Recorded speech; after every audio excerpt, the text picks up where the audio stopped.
Agenda Nacional les llega en vivo de lunes a viernes de 11 de la mañana a 12 meridiano y es grabado y retransmitido de 12 a 1 de la madrugada por esta misma emisora. Se transmite en la costa este de los Estados Unidos de América por el canal 513 de Time Warner en los estados de Nueva York y New Jersey y por el canal de AT&T para los estados de Massachusetts y de Maine y las ciudades de Nueva York, New Jersey y Boston.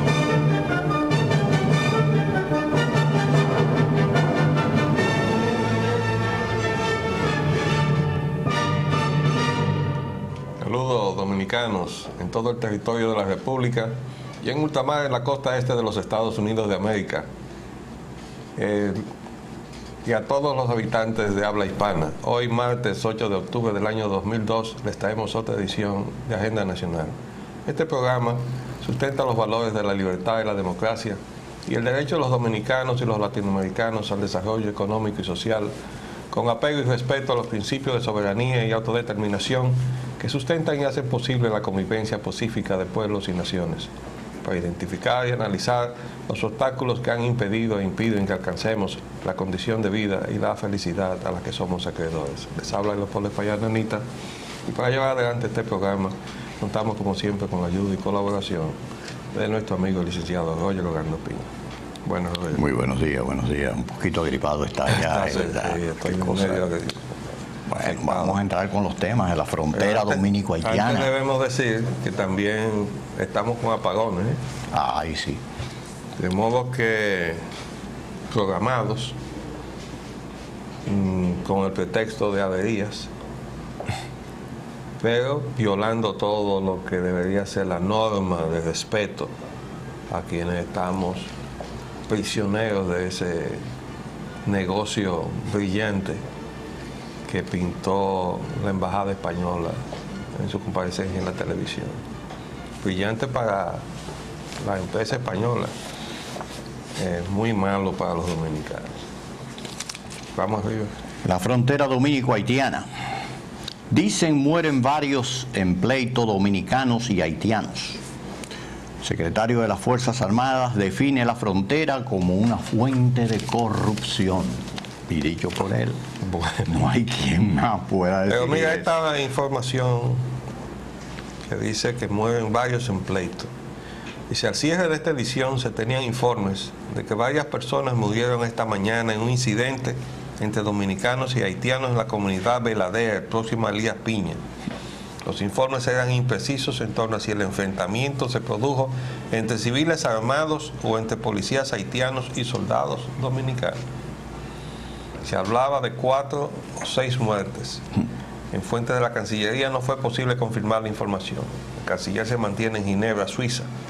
El Departamento de Asuntos Consulares de la Cancillería comunicó a través de Yanina Grateró que no tiene el número telefónico del cónsul dominicano en Belader, amable Nadal.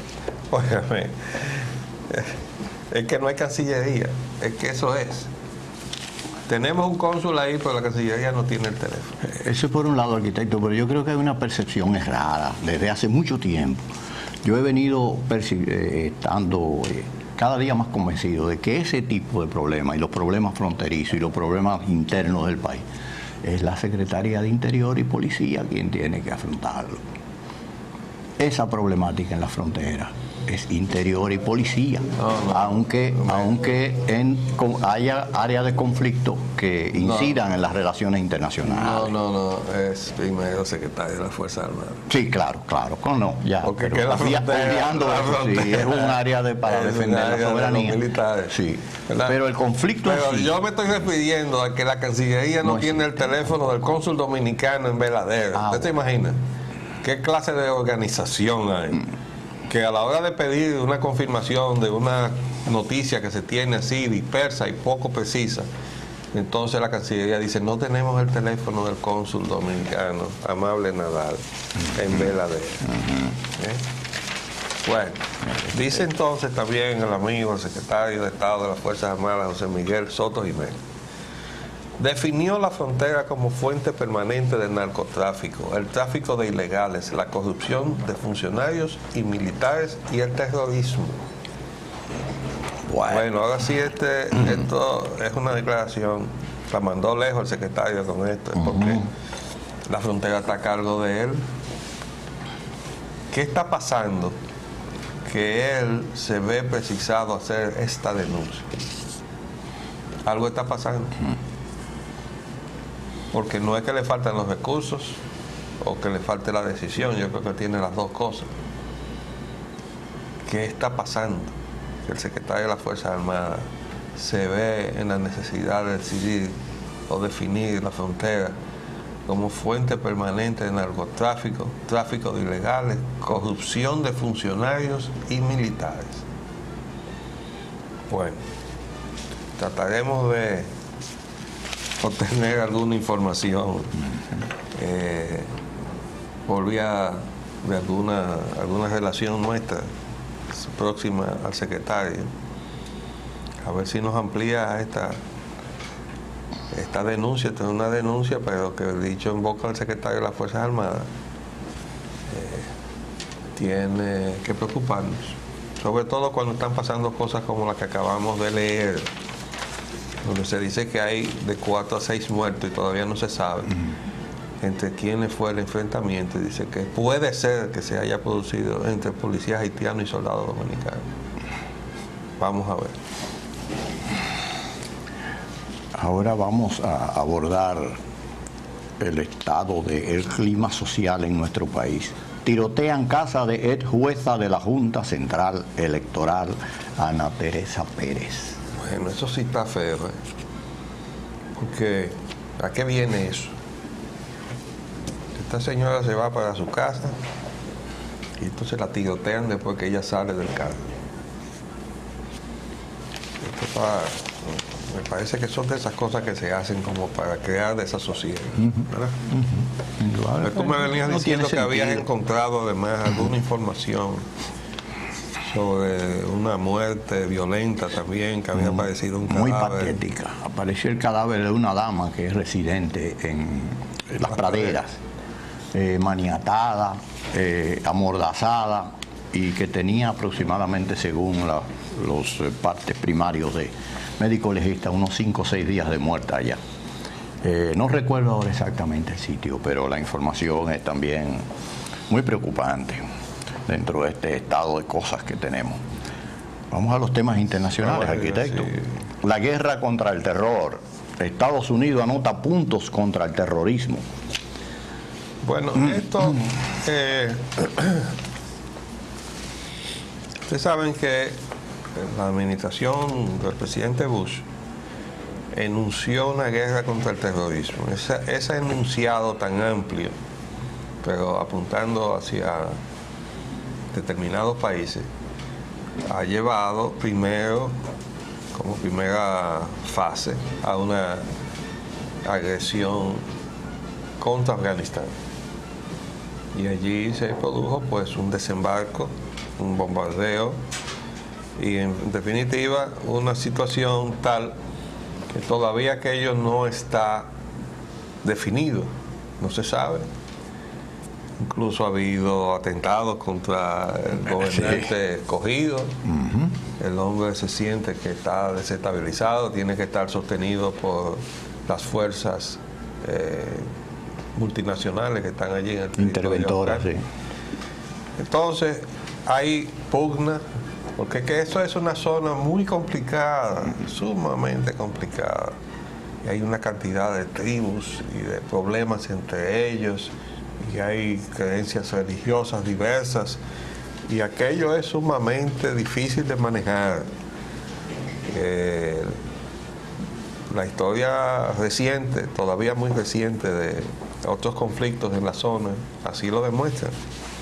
Bueno, pero Estados Unidos está ahora buscando a los posibles agentes del terror que vienen de fuera, pero que se han infiltrado en los Estados Unidos y han detenido una cantidad de personas, todas ellas musulmanes, y los acusados, son 6 que están acusados. Y se considera que estaban ligados a la organización Al-Qaeda. Vamos a ver si se sostiene la acusación, porque ha habido también acusaciones que no se han sostenido después.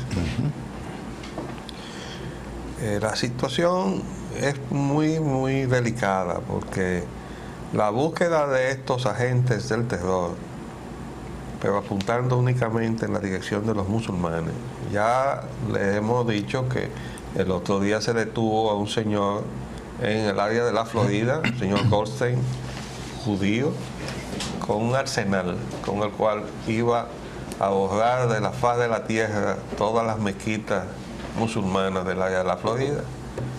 Pero ese no se menciona. Muy brevemente. No, y no estaba en los periódicos norteamericanos, ni tampoco en los periódicos electrónicos norteamericanos. Esa noticia no estaba. La venimos a buscar en un periódico de acá, porque había llegado de Europa. Así fue. Es como el famoso discurso de James Wolfenson ante la CIP. Si no es por la agencia de prensa alemana, ni nos enteramos, porque parece que borraron aquello de una manera total, ¿no? Hay cosas que se difunden, hay cosas que no. Bueno, de todas maneras, la búsqueda de agentes del terror solamente del área musulmana coloca a la administración Bush en una posición semejante a la que está sosteniendo en el conflicto de Israel y Palestina, de un solo lado. Y eso no va a producir nada bueno. Ese es nuestro pronóstico. Aquí todos los presos son musulmanes.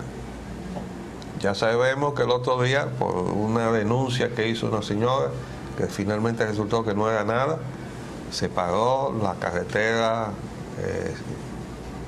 sí. ¿Cómo se llama? La de la Florida. I-74. I-75. I-75, ¿no?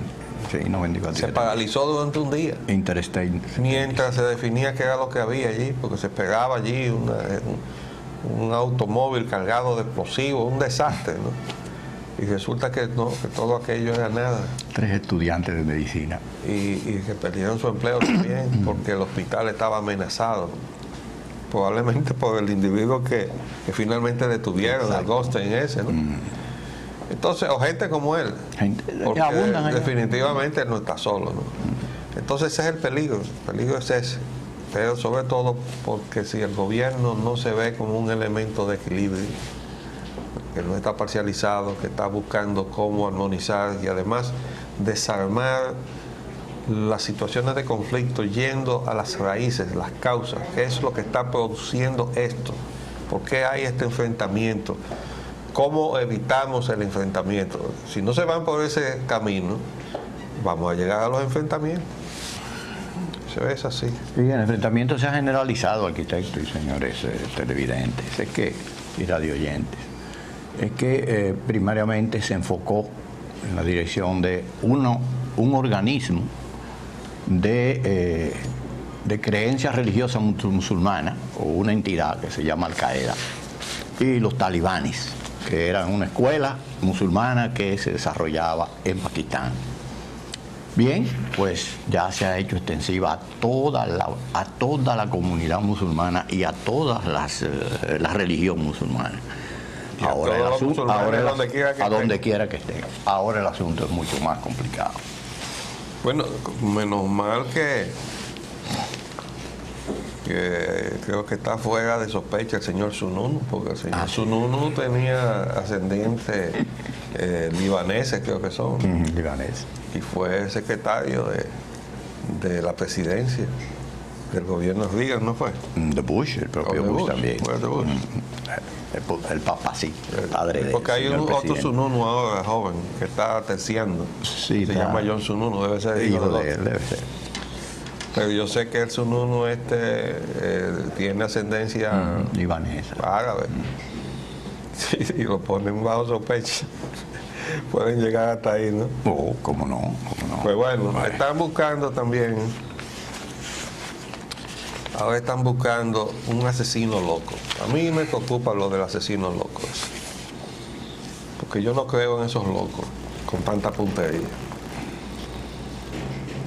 Hace ya unos años, un tipo como este se parqueó en la entrada de Langley, en Virginia, donde está la sede de la CIA, con un fusil parecido al que se está usando con esto.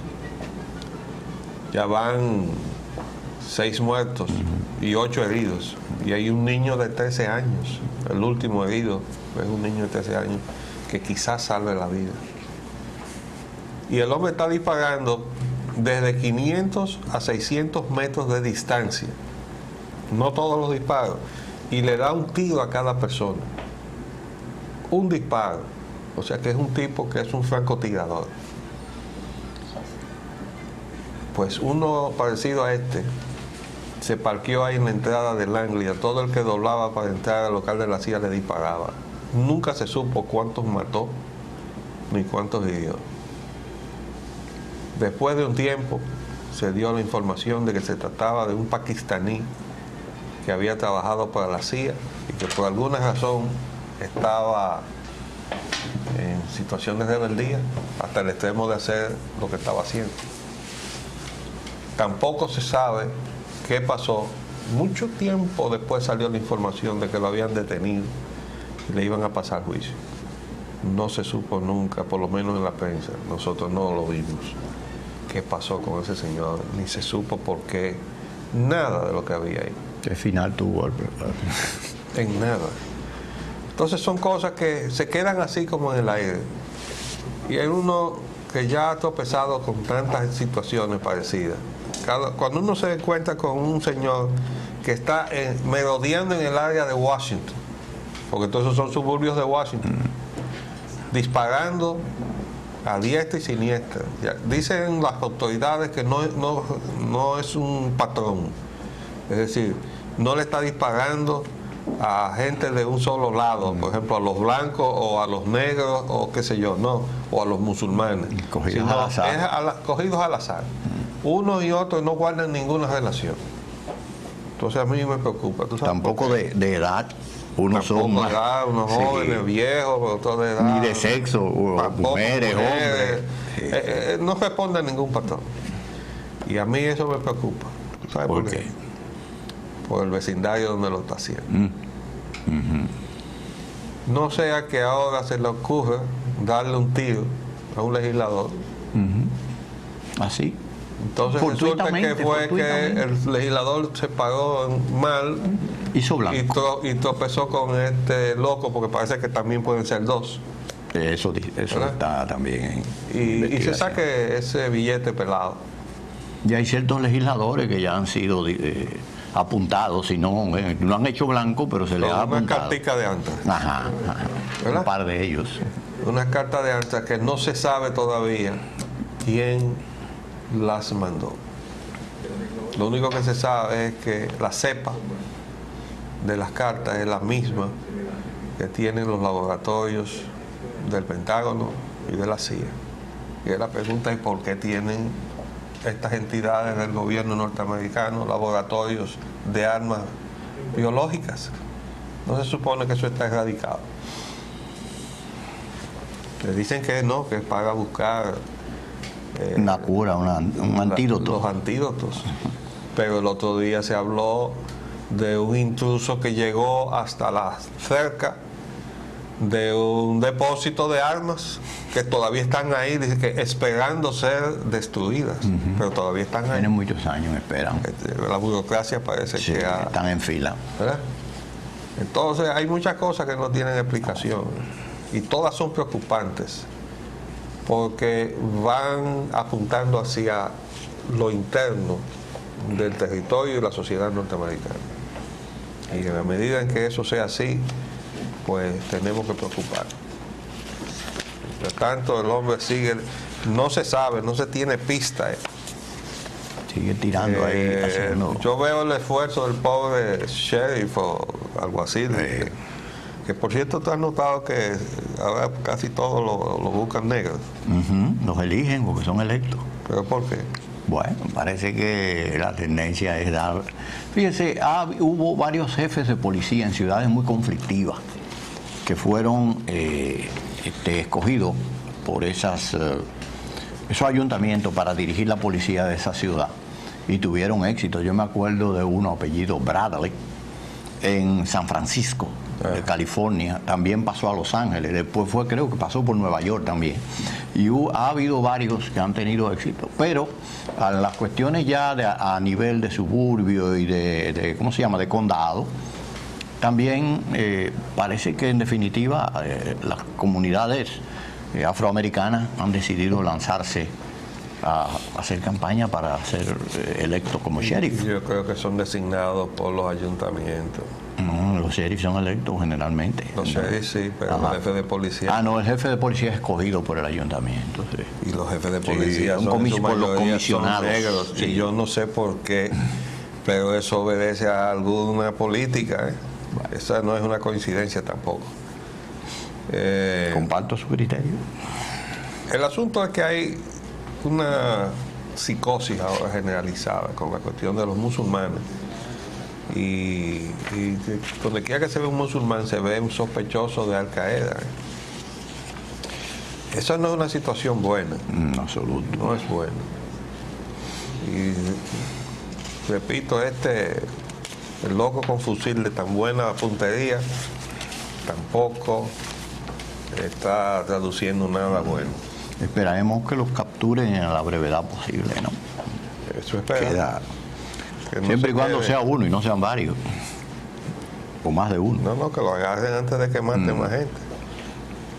La guerra contra Irak. El discurso del señor presidente de los Estados Unidos, George Bush. A veces NBC, CBS no lo transmitieron. Ninguna de las emisoras comerciales, sí. Esta mañana escuchando yo a CNN, decían ellos que los únicos que lo habían transmitido eran CNN. Es cierto. Y que estas otras cadenas no lo transmitieron. Digo, qué extraño. Incluyendo Fox. Vamos a hacer un paréntesis, cumplir el compromiso comercial y volvemos.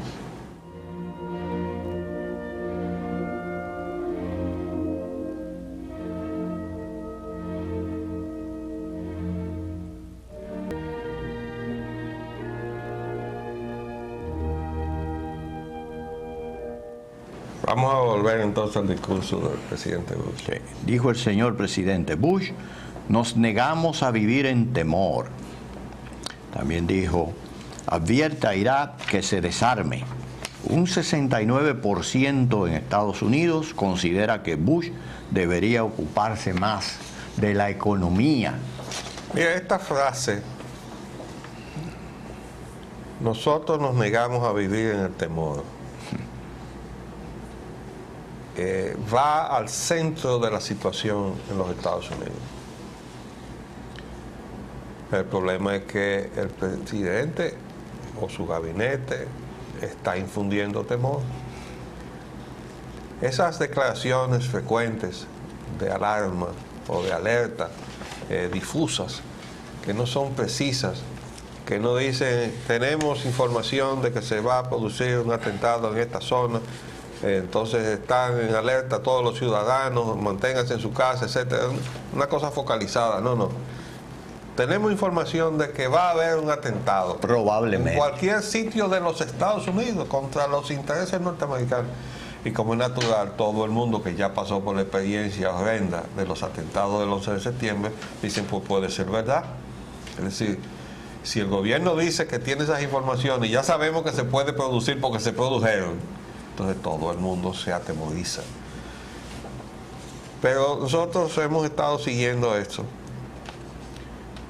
con la advertencia al gobierno de los Estados Unidos que esa política de temor tiene paralizada la economía de los Estados Unidos. Además del tablazo de la Enron con la Arthur Andersen y todas las retahílas de otras empresas que se han ido poniendo en evidencia, que han dado, de acuerdo a los analistas que hemos traído aquí de la prensa norteamericana, han dado un golpe mortal a la economía bursátil de los Estados Unidos. ¿Por qué? Porque la gente llana, la gente del pueblo, la que iba ingenuamente de verdad a jugar su dinero en la bolsa, no a jugar con el dinero de los demás, se ha dado cuenta que estaban jugando con ellos y con su dinero, entonces se han echado para atrás. Bueno, no podemos confiar en eso. Y eso ha sido un golpe mucho más decisivo que el de los propios atentados del 11 de septiembre. Si a eso usted le suma una permanente situación de temor ante el futuro. Nadie invierte cuando usted no sabe lo que viene o cuando usted se le pronostica lo peor. Entonces, le será muy conveniente a la administración fortalecerse ante el pueblo en su función de defensores de la sociedad norteamericana. Pero esa misma táctica está enterrando la economía de los Estados Unidos. Y se está revirtiendo políticamente. Entonces, miren, yo saqué algunas cositas interesantes. Porque el discurso, en realidad en sí, no dijo nada nuevo. Aunque refleja cierta flexibilización de la actitud del presidente de ir por su cuenta a una agresión contra Irak. Eso sí. No cede del todo, porque deja caer siempre que si las Naciones Unidas no hacen su trabajo, Estados Unidos con otros aliados lo van a hacer. Bueno, ¿cuál es la desesperación que tiene el gobierno de Estados Unidos para entrar en ese conflicto ahora? Nosotros traemos unas reflexiones sobre eso. Miren lo que dice el pueblo de los Estados Unidos. Esto está sacado de CNN. La mitad de Norteamérica apoya una invasión a Irak. Ese es un titular, ¿no? Pero, vamos a leer la letra chiquita. Eso tiene ciertas condicionantes. Claro. Dice, las opiniones difieren mucho en cuanto a si la decisión final, la última palabra, la debe tener el presidente Bush o el Congreso. ¿En qué proporción? Entonces aquí está un gráfico. Exacto. Que es muy interesante. Miren esto. Dice aquí, si se debe invadir a Irak para sacar del poder a Saddam Hussein. Entonces dice aquí que el 53% está de acuerdo, el 40% no está de acuerdo, un 7% no sabe. Entonces viene una condicionante de la pregunta. Si la invasión a Irak produce 100 bajas norteamericanas, entonces este 53% se reduce a un 51%, la oposición sube a un 42%. Si las bajas fueran 1000, entonces el apoyo se reduce a un 46% y la oposición sube a un 49%. Y si hay 5000 bajas norteamericanas, el apoyo se reduce a un 33% y la oposición sube a un 60%.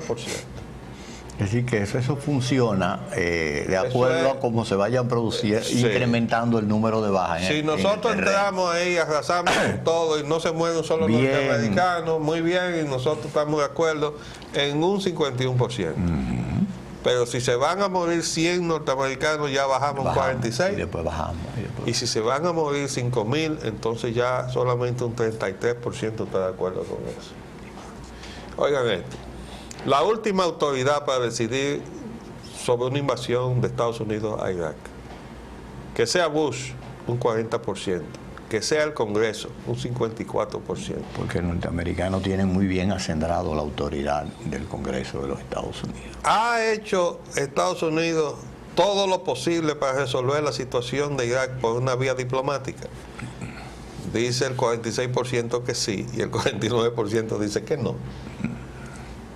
Entonces, esa es la opinión del pueblo norteamericano. Aquí saqué otra de 2 reporteros que han estado haciendo recorrido, igual que el señor Friedman, que hemos citado varias veces. Dice aquí, el público o el pueblo dice que Bush necesita ponerle atención a una economía débil. Y entonces dice que una mayoría de los norteamericanos dicen que la economía de la nación está en su peor situación en más de una década y que el presidente Bush y los líderes congresionales están usando demasiado tiempo hablando sobre Irak mientras descuidan los problemas de Estados Unidos, de acuerdo a la última encuesta New York Times CBS.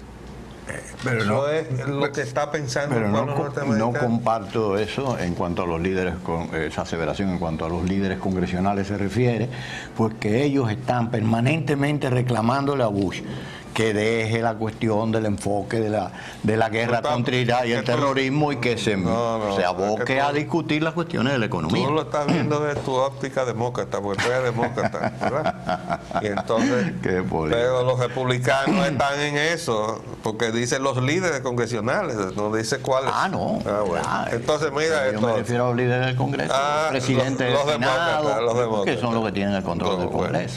Bueno. Aquí dice esta otra, miren eso.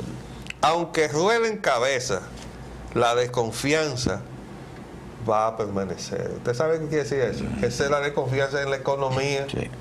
Y las cabezas, estos son todos los dirigentes de la Enron, de las corporaciones. Sí. Este es el de Adelphia, este es de Tyco, y este es de WorldCom, ¿verdad? De que aunque los metan presos y hagan ola con ellos, nosotros seguimos desconfiando de lo que está pasando ahí. Ese es el daño que hizo la Enron al sistema bursátil, que es medular en la economía de los Estados Unidos.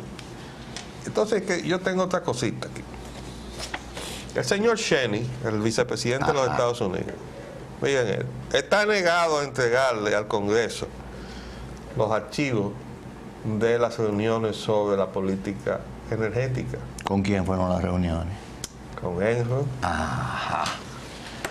Que uno sepa, Sí. Porque hay que recordar que la señora Condoleezza Rice vino a su cargo directamente de Chevron, que es una petrolera, una de las más grandes.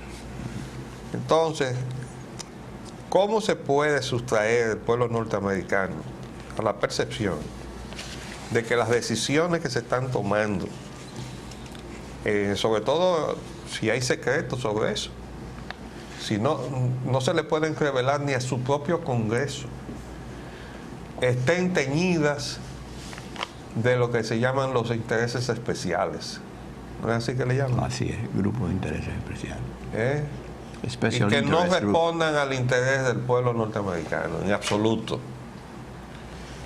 Tienen razón en pensarlo así, porque que ahí, en ese gabinete, hay me faltó el señor secretario del Ejército, Tom White, que de Enron salió, ejecutivo de Enron, y de ahí salió a ser secretario del Ejército. Entonces, es obvio que el gobierno Bush tiene que explicar de una manera muy clara al pueblo norteamericano por qué ir a la guerra. Porque la pregunta que uno se hace es, ¿y las naciones por qué van a la guerra? ¿Tú tienes la respuesta de eso?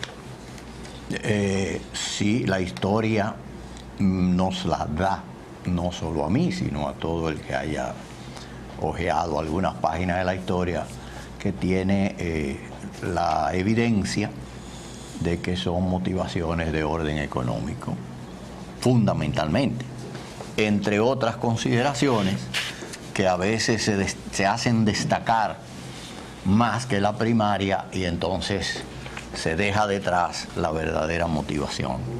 Sí, porque se puede decir que Hitler estaba obsesionado en su empeño de agredir a los judíos porque eran judíos.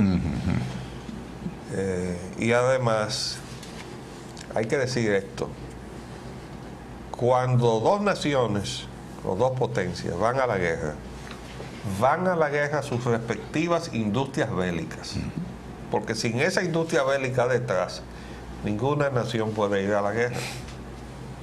De modo que en realidad quienes van a la guerra son las industrias bélicas de las naciones o de las potencias.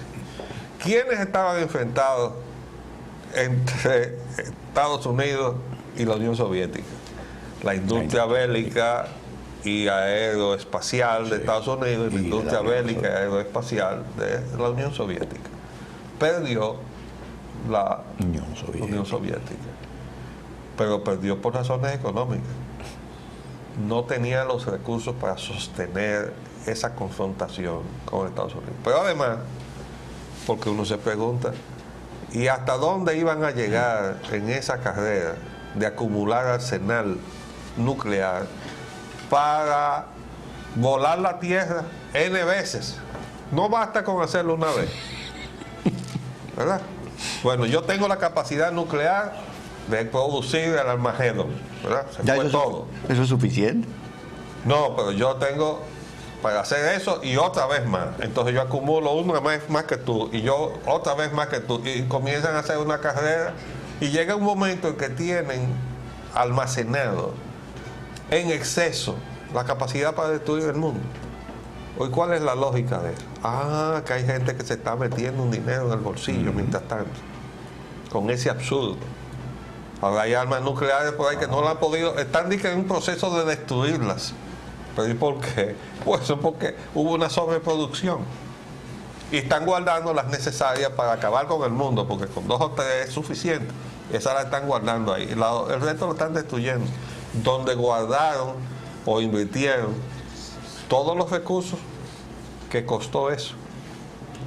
Entonces, en realidad, cuando uno va al conflicto del Medio Oriente, uno no puede quitarse de arriba el tufo a petróleo que tiene. El discurso del presidente Bush dijo una inexactitud, para ponérselo de una manera muy decente. Muy exacto. ¿Verdad? Muy delicada. Y respetuosa. Sí. Él dijo que Irak atacaba sin avisar y que eso lo había hecho con el caso de Kuwait. Bueno, pues él olvidó decir algo que a nosotros no se nos olvide, además tenemos en nuestros archivos. Porque en una investigación congresional después de la guerra del Golfo Pérsico, salió a relucir que Saddam Hussein se había reunido más de una vez con la embajadora norteamericana en Bagdad y les reveló su plan de recuperar la provincia que había perdido a instancia de Gran Bretaña en la Primera Guerra Mundial, cuando las grandes potencias se repartieron en el Medio Oriente. Entonces, él dijo que iba a recuperar la provincia, pero que iba a respetar los intereses norteamericanos en la zona, en Kuwait. ¿Cuáles intereses eran esos? Petroleros. ¿Y de quiénes eran? Bueno, da la casualidad de una compañía que estuvo vinculada o estaba vinculada a la familia Bush. Entonces Saddam Hussein quiso respetar esos intereses y se lo advirtió al gobierno de los Estados Unidos. ¿Qué pasó? Que la embajadora no le dijo ni que sí ni que no. Y Saddam Hussein entendió equivocadamente que ese silencio quería decir, haga lo que usted va a hacer, que nosotros no nos vamos a oponer. Bueno, surgió la solidaridad del petróleo norteamericano con el petróleo británico, que era el que estaba en salmuera, porque ese era el que iban a sacar de ahí, de Kuwait, las empresas británicas. Y esa solidaridad puede explicar lo que está pasando en este momento, de por qué se ha reeditado esta campaña contra Saddam Hussein, después que ya el terror que se produjo después de los atentados horrendos del 11 de septiembre, que justificaron toda una campaña contra Afganistán, que ahora resulta que había unos planes petroleros para Afganistán. Tampoco tenían eso nada que ver con el asunto. Y entonces, de repente, la cosa gira en la dirección de Saddam Hussein. Este hombre es malo, es sospechoso, diabólico, es una amenaza, es esto y lo otro, y tenemos que salir de él. Y entonces la gente le dice, bueno, pero vamos a averiguar, vamos a ver si se desarma. No, tenemos que salir de él. Él es el problema. Bueno, el discurso del presidente Bush, por lo menos ahora, plantea una posición más morigerada. vamos a esperar, falta la decisión del Congreso de los Estados Unidos, falta también la resolución de De las Naciones Naciones Unidas. Unidas, el Consejo de Seguridad. Entonces todo eso está ahí en el ambiente, pero había que aclarar que si todo lo que está detrás de esta situación tiene el tufo del petróleo, pierde absolutamente toda la autoridad que podía darle el argumento de la defensa de una agresión que entonces no tendría ningún sentido. ¿Por qué quiere Saddam Hussein atacar a los Estados Unidos? Bueno, lo que pasa es que si, como dijo el señor que está en Londres, que usó un plan petrolero desde ahí, desde Londres, ¿no? Uno de los jefes de oposición de Saddam Hussein, Un gobierno en el que exilio. está en el exilio, pero en Londres. Desde ahí él dijo todo lo que pensaban hacer para darle cabida a las petroleras norteamericanas en Irak, de lograr deponer a Saddam Hussein.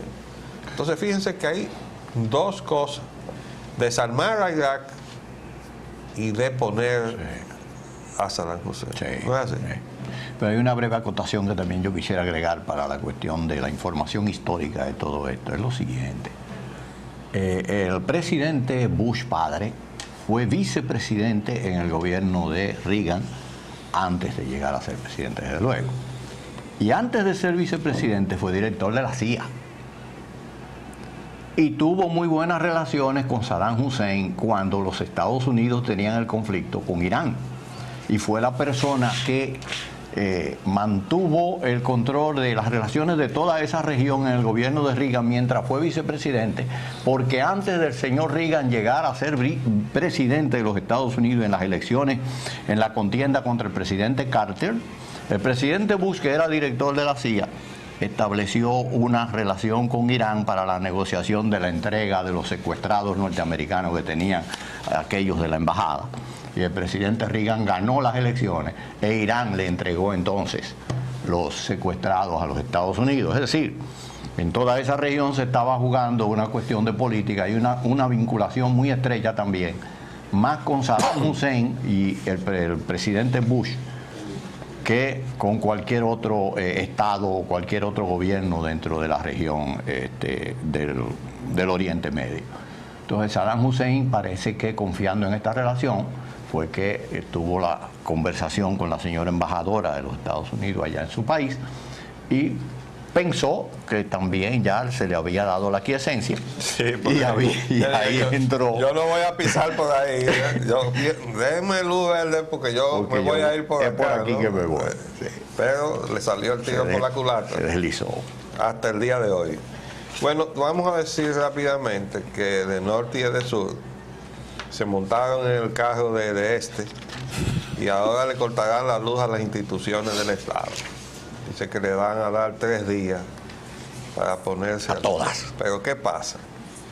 Que ahora sale, dice aquí, la deuda con el de este se reduce en 2 millones. Por un lado le han pagado, pero dicen que fue un error incluir a la Procuraduría y a la Tesorería entre las instituciones morosas. Bueno, la Procuraduría porque los puede meter presos. Y la Tesorería porque si no, no salen los cheques. ¿Verdad? Claro que fue un error poner a esas dos entidades. Pero ya decíamos nosotros que nos complacía ver a la Procuraduría en esta situación para que aprenda en carne propia por la que estábamos pasando todos los dominicanos, agredidos impunemente por estas gentes con el apoyo oficial.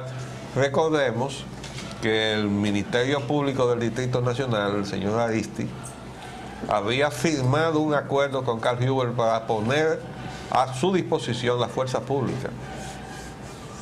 Hace mucho tiempo de eso, mucho antes de este acuerdo último de formar una policía, una cosa. Ya el señor fiscal se había comprometido a poner la fuerza pública al lado de Carl Huber en los atropellos a los dominicanos.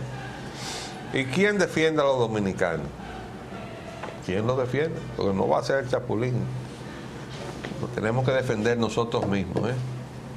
Tenemos que organizarnos para defendernos de esta agresión que viene montada en la globalización y todas aquellas cosas que se nos pintaron como la gran solución para la condición de su desarrollo de nuestras naciones. Ustedes son unos atrasados, vamos a acelerarles el paso. Permítanos entrar, que vamos a liderar el proceso de desarrollo de sus economías. Bueno, pues ya estamos desarrollados, ¿verdad? Esa es la situación. El desarrollo de nosotros es una recolonización. Y en este caso, aunque hay presencia mayoritaria española, también están los norteamericanos, porque Carl Uber es norteamericano, y la empresa que representa también. Ahora la AES no las tiene todas consigo. No, la AES tiene graves problemas. Yo estoy esperando cualquier día el tablazo de la AES. Recuerden que la CDE ha estado hablando del problema de la planta de San Pedro de Macorís, la Cogentrix, y resulta que la Cogentrix desapareció, la compró otra empresa que se llama Aquila. Nosotros le mostramos la información que sacamos del internet. ¿O es que la CDE no sabe eso? Todavía están creyendo que del otro lado, la persona con quien o la empresa con quien está, su interlocutor es el Cogentrix. Ya la Cogentrix vendió, señor. Y así está todo. Y como la Enron estaba aquí también con Smith Enron, todavía está. Entonces todo está sujeto a lo que pase allá, pero también sujeto a lo que pase aquí, igual que lo que sucede con los haitianos. Nosotros vamos a plantear que vengan a ayudar a Haití, pero eso va a suceder cuando nosotros nos plantemos en esa frontera conflictiva que dice el secretario de las Fuerzas Armadas, donde se anida de todo. Bueno, se nos acabó el tiempo por el día de hoy. Volveremos mañana, si Dios así lo permite. Le hablamos Leopoldo Espellananita y Roger Ogando. Hasta luego. Agenda Nacional les llega en vivo de lunes a viernes de 11 de la mañana a 12 meridiano y es grabado y retransmitido de 12 a 1 de la madrugada por esta misma emisora. Se transmite en la costa este de los Estados Unidos de América por el canal 513 de Time Warner en los estados de Nueva York y New Jersey y por el canal de AT&T para los estados de Massachusetts y de Maine y las ciudades de Time Warner en los estados de Nueva York y New Jersey y por el canal de AT&T para los estados de Massachusetts y de Maine y las ciudades de Nueva York, New Jersey y Boston.